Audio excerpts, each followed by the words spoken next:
Paz do Senhor para os irmãos, né? Mais uma vez, graças a Deus, estamos aqui para louvar e engrandecer o nome do Senhor.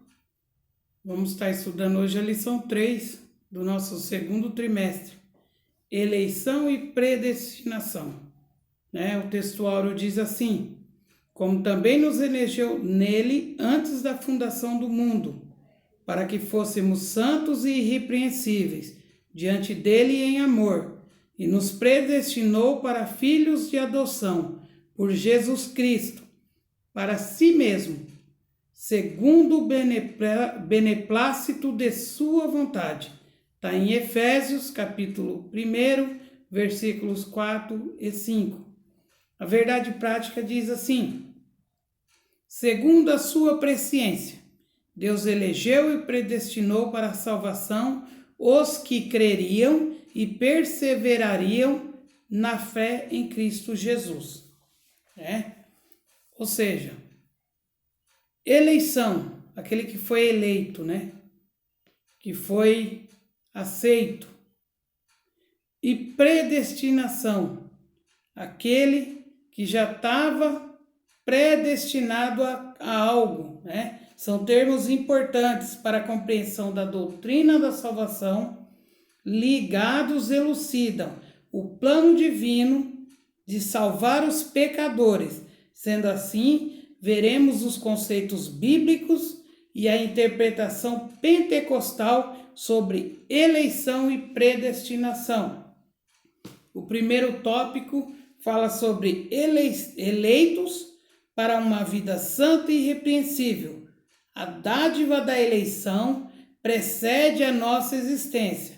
Deus planejou salvar e capacitar para uma vida de santidade os que ele elegeu antes da fundação do mundo, ou seja, antes mesmo da fundação do mundo já estava predeterminado por Deus, Já estava preparado por Deus todo o plano de salvação. Não foi um mero acidente, não foi uma correção de algo que deu errado. Amém? A eleição divina nos traz a ideia de escolha, porém Paulo menciona 3 particularidades dessa escolha. A primeira, em quem fomos escolhidos? Em Jesus. Ou seja, a nossa fé, ela é cristocêntrica. Cristo é o centro de tudo, É Ele que é o nosso alvo, é Ele que nos direciona a Deus, é Ele quem nos guia. Então, nós temos uma doutrina cristocêntrica, O cristocentrismo. Em que tempo? Antes da fundação do mundo, Antes do mundo existir, Deus já existia. Então, antes de tudo, ele já tinha tudo, pré-ordenado, já tinha tudo planejado. E qual a finalidade? Para sermos santos e irrepreensíveis, A eleição ocorre somente com Jesus Cristo. Ninguém é eleito sem estar unido a Ele pela fé. Deus elegeu a igreja desde a eternidade, segundo sua presciência, Deus já tinha ciência do que ele tinha que fazer. Está lá em 1 Pedro, capítulo 1, versículo 2, Deus é a base dos cristãos serem eleitos. Ele conhece tudo. Sua predestinação, através da santificação do Espírito, é o meio pelo qual a eleição se torna real. O sangue de Cristo é que nos insere neste relacionamento. Amém? Ou seja, é o sangue de Cristo que nos dá a condição de estar nesse relacionamento. É através do sacrifício vicário na cruz do Calvário, As condições da eleição. A eleição para a salvação em Cristo é para todos, Ou seja, é para todos. Porém, pelo nosso livre-arbítrio, é nós que escolhemos se nós queremos uma vida com Deus ou não, Agora, O que advém das nossas escolhas são as consequências daquilo que nós achamos que era o melhor para nossas vidas. Então, aquele que escolheu estar com Cristo vai subir aos céus com Cristo. Aquele que ignorou a Cristo, infelizmente, só tem um outro lugar, né? Vai queimar no fogo, né? E enxofre, né? Aonde haverá pranto e ranger de dentes. Ou é a eternidade com Cristo, ou a eternidade sem Cristo, entendeu? São essas duas opções, né? Cabe a cada um de nós decidir. E João 3:16 baseia o porquê que a salvação foi através de Cristo. 1 Timóteo 2, né? Do versículo 4 ao 6 também. Onde Deus amou tanto o mundo que enviou seu Filho único, né? A saber, Jesus, para que venham ao conhecimento da verdade, a palavra de Deus, ou o Evangelho, né? Como preferir, onde Deus deseja que as pessoas sejam salvas. Se realiza para cada pessoa, se houver arrependimento e fé, né? Está em Efésios, no capítulo 2, versículo 8, e também em Efésios, capítulo 3, versículo 17. Não é mérito nosso, tá? E ninguém pode cumpri-lo sem a graça de Deus. Ou seja, somos eleitos pela graciosa obra de Cristo, não por nossas obras. Está lá em Efésios, capítulo 2, versículos 8 e 9. Né? O terceiro subtópico fala sobre vida santa e irrepreensível. Paulo afirma que a eleição tem a finalidade de sermos santos e irrepreensíveis diante de Deus. Está baseado lá em Efésios, capítulo 1, versículo 4, onde santo significa separado do pecado, longe do pecado, né? Você foi separado. E em 1 Pedro, capítulo 1, versículos 15 e 16, devemos ser santos porque Ele é santo. Falando também sobre irrepreensível. Irrepreensível significa sem defeito ou sem culpa, né? Está lá em Filipenses, capítulo 2, versículo 15. Os cristãos devem ser moralmente inculpáveis, né? Em um mundo de gente corrupta e perversa, por não entender a palavra de Deus. Ou seja, nós, como entendedores da palavra de Deus, temos que mudar o mundo através da renovação do nosso entendimento, que vem aonde? Advém da sabedoria adquirida através do Espírito Santo e na palavra de Deus. Ou seja, os termos apontam a santificação, o mais alto padrão ético e moral de vida agradável a Deus, que nos elegeu em Cristo, né? Está lá em Efésios, capítulo 5, versículo do 1 ao 3. Né? Somente o Espírito Santo capacita o crente para esse novo estilo de vida, para essa nova vida, né? A nova vida dos eleitos. Vejamos que é apresentado com exortações contra a velha conduta, como mentira, furto, palavras torpes, né? Amargura, ira e cólera, né? São todas coisas que Deus abomina. Está lá em Efésios capítulo 4, versículo 22, 25 e do versículo 28 a 31.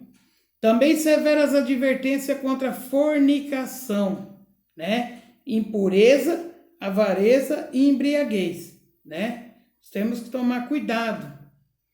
Né? Nós, servos do Senhor, que temos as nossas famílias, devemos tomar cuidado com os laços e assim como Cristo ama e cuida da igreja, nós devemos amar e cuidar da nossa família, da nossa esposa, dos nossos filhos, né? Nos manter longe da avareza. Se nós temos condições de ajudar o nosso próximo, vamos ajudar, porque o nosso tesouro não é aqui. A Bíblia diz que nós temos que juntar tesouro no céu. Jesus não é contra você ter uma boa casa, um bom carro, um bom salário, ter uma vida confortável, né? Mas você deixar de ajudar um irmão tendo condições, isso é pecado. Perante Deus isso é pecado, porque você está deixando de ajudar um irmão tendo condições. Entende? Nós temos que ajudar dentro das nossas condições. Porém, aquele que muito tem, né, pode dividir com aquele que não tem. E nenhum dos dois vai ter falta. É a palavra de Deus que diz isso, né? Também, tomar cuidado com a embriaguez. Tem muito crente hoje, diz que bebe socialmente, diz que só toma um golinho. Faz um teste. Coloca um copo debaixo de uma torneira e deixa a torneira pingando. No começo não parece muita coisa, mas se você deixar um determinado tempo, esse copo se enche e começa a derramar. A mesma coisa é o vício. Começa pequenininho. E sem você se dar conta, ele vai crescendo. Que Deus em Cristo Jesus te livre disso. Meu irmão, não se embriague com bebidas alcoólicas e com outros vícios, mas embriague-se da presença do Espírito Santo de Deus na tua vida, né? Por quê? Aqui em Efésios 5, capítulo 5, versículo 3, 15 e 18 fala disso. E o porquê? Como eu perguntei anteriormente, a fim de apresentar a Deus uma igreja gloriosa, sem mácula nem ruga, mas santa e irrepreensível. Nós somos a igreja. Amém? Em Efésios 5, capítulo 5, versículo 27, também vai falar disso. E somente o Espírito Santo capacita o crente.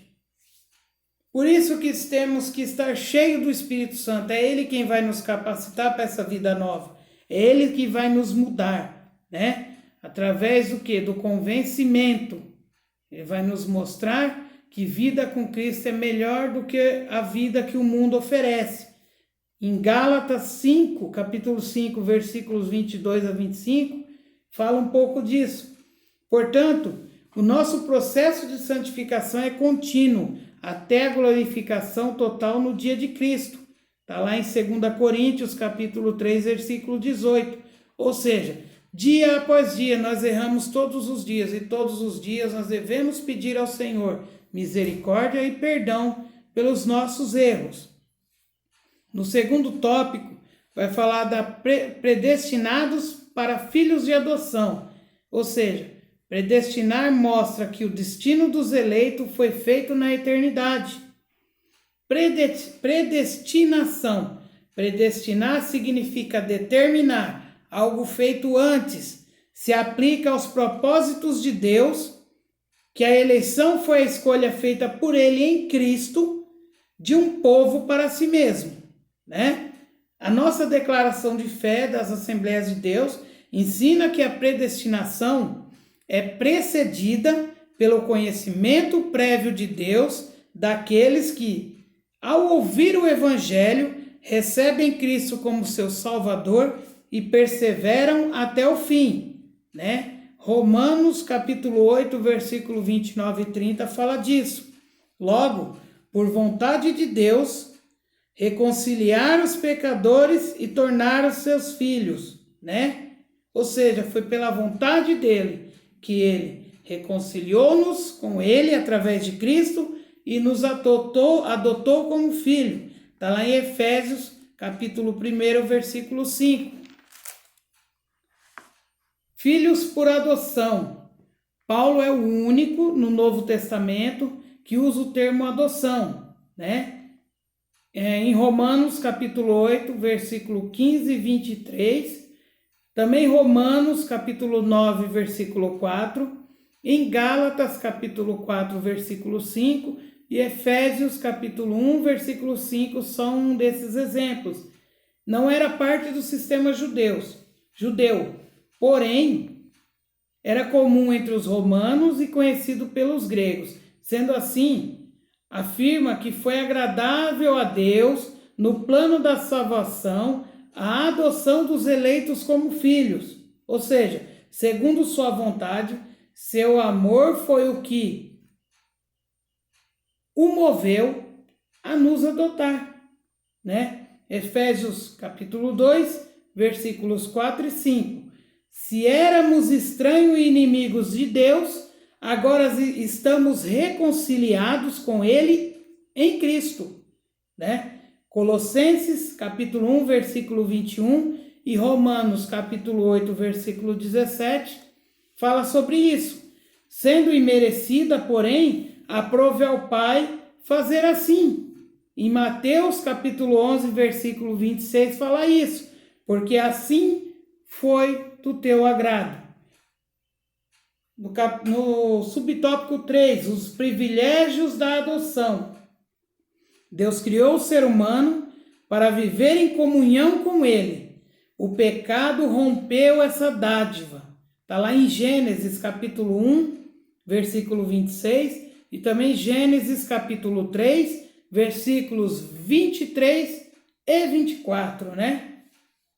Em Cristo, o Pai nos reconciliou, adotando-nos. Paulo usa uma analogia da adoção na sociedade romana, onde o filho adotado recebe o nome, né? O direito ao nome e aos bens de quem o adotava.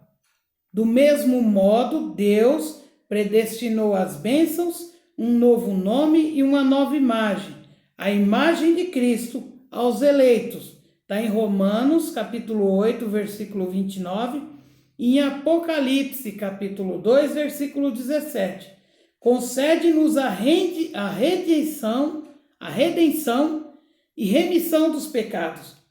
Lá em Efésios, capítulo 1, versículos 7 e 8, né? Está falando sobre isso. Restabeleceu a comunhão com o pecador. Deu-nos o direito de clamar Abba, Pai, né? Gálatas, capítulo 4, versículo 6, fala sobre isso. O direito de ter intimidade com o Pai. Passamos a ser herdeiros de Deus e co-herdeiro de Cristo. Está lá em Romanos, capítulo 8, versículo 17. Das promessas de Abraão. Em Gálatas, capítulo 3, versículo 29. E vida eterna. Em Efésios 3, capítulo 3, versículo 6. E Tito, no capítulo 3, versículo 7. Somos aceitos por Deus, transformados em filhos para seu louvor e glória. Efésios capítulo 1 e 6. Nós glorificamos a Deus por isso, né? Nós fomos aceitos por Deus e transformados em filhos para seu louvor e sua glória. Glórias a Deus por isso. O terceiro, né, tópico fala sobre a sublimidade do propósito divino na predestinação. A excelência da predestinação é a provisão das bênçãos espirituais aos eleitos, através da vontade divina em Cristo e seu muito amor. Subtópico 1 do tópico 3. Predestinação e salvação. Deus nos predestinou, não predestinou incondicionalmente as pessoas à condenação eterna. Ou seja, Ele não quer que ninguém seja condenado. Ele não predestinou ninguém à condenação. Ele quer que todos se salvem, né? Através do quê? Do arrependimento e a conversão dos seus maus caminhos. Está lá em Atos capítulo 17, versículo 30. Nas vezes que aparece no Novo Testamento, em Atos capítulo 4, versículo 28, Romanos 8, capítulos 29 e 30, 1 Coríntios capítulo 2, versículo 7 e Efésios capítulo 1, versículos 5 e 11, né? Não faz referência à condenação de pecadores, portanto não há dupla predestinação onde Deus selou que uns vão para o céu e outros para o inferno. Segundo a nossa declaração de fé, prova que diz apenas respeito à salvação, sendo condicionada ao arrependimento e à fé em Cristo Jesus, segundo a presciência divina, né? Está lá em Efésios, capítulo 1, versículos 4 e 5, e 1 Pedro, né? Capítulo 1, versículo 2. O segundo subtópico do terceiro tópico fala da predestinação e o amor. Antes de Deus criar todas as coisas, seu plano de redenção e do destino dos crentes estava estabelecido. Efésios, capítulo 1, versículos 4 e 5. A Bíblia nos mostra que essa redenção não foi medida de emergência, mas plano imutável do amor de Deus. Ou seja, não foi um plano feito porque as coisas aconteceram por um acaso. Deus já conhecia todas as coisas. Então ele já tinha ciência do que ia acontecer e já tinha um plano para remediar a situação, né? Para mudar a situação, que é o que ele faz em nossas vidas.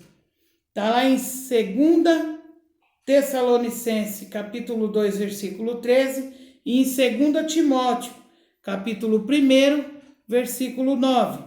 Aí consiste a sublimidade dos propósitos eternos, prover a salvação, o amor de Deus. João 3,16 e 1 João, capítulo 4, versículo 10 e versículo 19. Nós o amamos porque ele nos amou primeiro, por amor nos elegeu e predestinou em Cristo. Romanos capítulo 8 e versículo 29. Efésios capítulo 1, versículos 4 e 5, ou seja, a salvação, o favor imerecido, provém do amor de Deus, né? O amor que tanto nos amou. Efésios capítulo 2, versículos 4 e 8. Sendo assim, os que se achegam a Cristo não são coagidos, mas atraídos a Ele. Ou seja, Cristo não força ninguém a chegar até Ele, mas é constrangido, é coagido pelo seu amor, né? Ou seja, é constrangido pelo seu amor e através do Espírito Santo a se chegar a Cristo, né? A ser atraído a Ele. Ninguém é coagido, ninguém é forçado, né? Em João, capítulo 12, versículo 32, fala isso. Ou seja, Jesus, quando for levantado, atrairei todos a mim. Ou seja, todos seríamos atraídos a Cristo pelo sacrifício na cruz do Calvário. Aquele que reconhecer, aquele que vê, que entender que aquele sacrifício não foi em vão, não foi um mero ritual, mas foi sim a libertação de Deus da nossa vida de pecado, para que tivéssemos comunhão com o Pai, para que tivéssemos um relacionamento direto com Deus, sem nenhum intermediário na terra, a não ser o Senhor Jesus Cristo, sem o qual ninguém verá a Deus, né? Eu concluo dizendo que Cristo morreu por todos os pecadores, segundo a presciência de Deus, através de Cristo, nos elegeu e predestinou os que creem e perseveram na fé, a viver em santidade, nos adotando, dando novo nome e o direito de desfrutar bênçãos espirituais, né? E temos ainda a promessa de vida eterna. Aquele que perseverar até o fim será salvo, né? Nós louvamos ao Senhor Jesus e agradecemos a Deus por mais esse momento que Ele nos dá, né? Por mais essa oportunidade de estar levando até vocês mais uma lição da Escola Dominical. Que Deus em Cristo Jesus vos abençoe. Fiquem todos na paz do Senhor Jesus.